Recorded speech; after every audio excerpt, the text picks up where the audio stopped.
মুস্তাফিজের না থাকার জন্যই হেরেছে।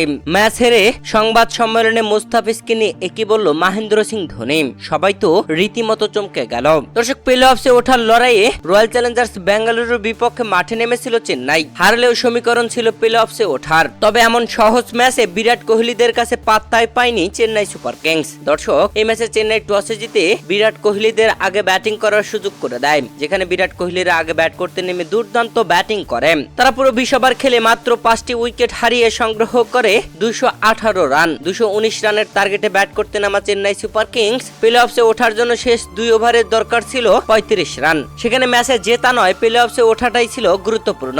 তবে এমন মুহূর্তে শেষ দিকে মহেন্দ্র সিং ধোনি ও রবীন্দ্র জাদেজা যথেষ্ট চেষ্টা করেছিলেন, যেখানে শেষ ওভারে প্রয়োজন ছিল 17 রান। মহেন্দ্র সিং ধোনি প্রথম বলে বিশাল ছক্কা মেরেছিলেন, তবে পরের বলে আউট হওয়ায় প্লে অফসে আর ওঠা হয়নি চেন্নাই সুপার কিংসের। দর্শক, এই ম্যাচে চেন্নাই সুপার কিংস পুরো 20 ওভার খেলে 191 রান করেছিল, 7 উইকেট হারিয়ে ম্যাচ হেরে গেছে 27 রানে।